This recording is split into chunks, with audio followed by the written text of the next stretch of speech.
Peter Obi has revealed that Sheik Ahmed Umar was arrested by authorities shortly after hosting him in Kaduna on Sunday, March 22nd, 2026. Obi said he only found out early Monday morning. Imagine waking up to that news. A respected religious leader taken into custody. Why? No clear reason was given. No agency has officially claimed the arrest. The Kaduna State Police Command said it was not even aware of the arrest, with the command's spokesperson saying he had not been briefed about the situation. The question is, who arrested him? Sheikh Ahmed Umar is known in northern Nigeria as a religious leader who has previously spoken on governance and youth engagement, including calls for greater accountability. This man's only apparent offense was opening his door to a fellow Nigerian, and for that, he was taken away. Here is where it gets very important, because this is not an isolated incident. This is a pattern. Anyone who has publicly aligned with, defended or hosted Peter Obi seems to attract the attention of federal security and anti-corruption agencies shortly after. And the most glaring example sitting right now in front of us is former Kaduna State Governor Malam Nasir El-Rufai. Now, El-Rufai and Obi were not always friends. El-Rufai once dismissed Obi as a tribal candidate, but politics is fluid. Both Obi and El-Rufai recently joined the ADC as part of a wave of defectors who intend to unseat the APC at the center in 2027. The moment that alliance became visible, the machinery of the state went to work. El-Rufai was initially arrested by the EFCC on February 16, 2026 and granted bail 2 days later.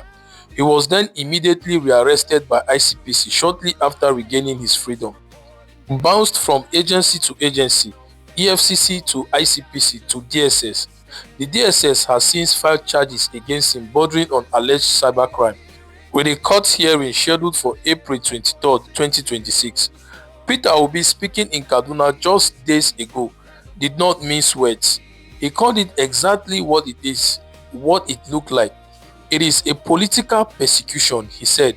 We have a law, and that law allows for people to be treated with dignity until they are found guilty. Let our law prevail. He also questioned the manner of the detention. He said, how do you tell somebody you are inviting him and he came back voluntarily in the court on his own, and you are treating him like somebody who was running away? The message is becoming clear. Associate with Peter Obi and become a target. A sheik gets arrested for hosting him. A former governor himself, a one-time Tinubu ally, gets dragged through multiple agencies after joining his political camp. This is not coincidence. This is a playbook. Now, here is the uncomfortable truth that the ruling party does not want discussed. If Peter Obi had a single credible corruption case, if there was even one juicy scandal attached to his name the way there are to others, do you think he will still be working free? With his popularity, with the obedient movement still breathing, Tinubu and his APC would have had him in the dock before the ink dried on his ADC registration card. But they can't touch him directly. His record as Anambra State Governor, leaving money in the state coffers rather than draining them, is well documented and repeatedly verified. So instead, the strategy seems to be to go after everyone around him, dry up his network, make it expensive to associate with him, make people think twice before hosting him, before standing on the same platform with him, before even sharing a photo. This is what selective prosecution looks like in practice. The anti-corruption agencies are not chasing every ex-governor with equal energy. They are not dragging in every politician with a questionable record. The heat is concentrated in one direction, toward the opposition orbit around Obi and the ADC, and Nigerians are noticing. This brings us to a very important point. On paper, President Bola Ahmed Tinubu is dominant. The APC controls the presidency. Governors are falling in line. The legislature is largely subdued. By every traditional measure of Nigerian political power, Tinubu should be relaxed heading into 2027. And yet, he is not acting like a relaxed man. You do not weaponize security agencies against clerics and opposition figures if you are confident. You do not arrest a man's host if you are not watching his every move. It appears that Tinubu is jittery about every Obi's move. The political playbook is now widely read. Identify allies of the opposition, find an agency, find a charge, apply pressure, repeat. But here is what that playbook misses: that every arrest, every targeting, every heavy-handed move creates more sympathy for Peter Obi. El-Rufai's detention made Obi look magnanimous for defending him. The Sheik's arrest makes Obi look like a man the establishment fears. In Nigerian politics, persecution has a way of building the very thing it is trying to destroy. On that same Sunday, before heading to Kaduna, Peter Obi was at Kwankwaso's Miller Road residence for Salah. What was billed as a festive visit quickly became something much more larger. Among the hundreds of guests were Governor Sheik of Oyo State, Senator Seriake Dickson, prominent activist Najatu Mohammed, and other notable figures. The gathering stirred speculation about a potential political realignment, with some suggesting that Kwankwaso may be considering a move from NNPP to ADC. This was a signal, a consolidation, and a campaign rally wearing Salah clothes. The meeting comes amid ongoing speculation about opposition realignment ahead of 2027 general election, with Kwankwaso having already held a closed-door discussion with Governor Makinde in Ibadan in February 2026. The coalition is forming, and now they are doing it publicly and loudly. So what did Peter Obi say when news of the Sheik's arrest broke? He went straight to X and did not hold back. He described the situation as a threat to freedom of speech and movement.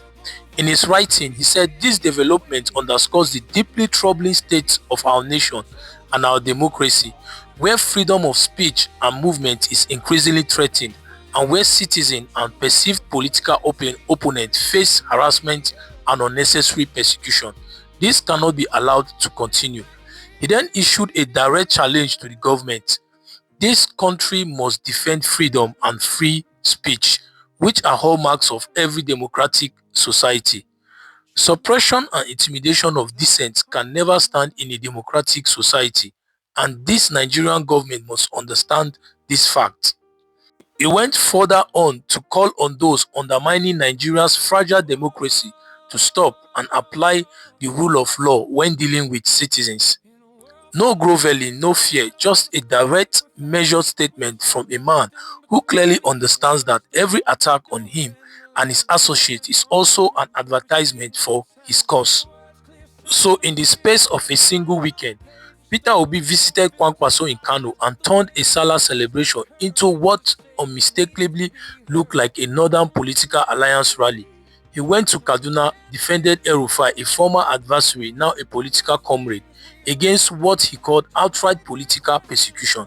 And then a cleric who simply hosted him was arrested hours later with no clear agency claiming responsibility and no charge publicly stated. The pattern is undeniable. The strategy against Obi seems to be: if you cannot arrest the man, arrest his word. Make his presence costly. Make his allies nervous. Make his host think twice. But this strategy carries enormous risks for those deploying it, because every Sheik arrested, every El-Rufai detained, and every unexplained midnight pickup only confirms what the obedient movement has always argued: that the establishment is afraid of what Peter Obi represents. Tinubu controls the machinery of power today, but if history teaches us anything, it is that a government that must arrest clerics and persecute hosts to protect its grip is not a government that is winning. It is a government that is scared, and the people are watching. This is Impact Media. Don't forget to subscribe, like, and share this video. Thank you for listening. I'll see you again in the next video. Bye for now.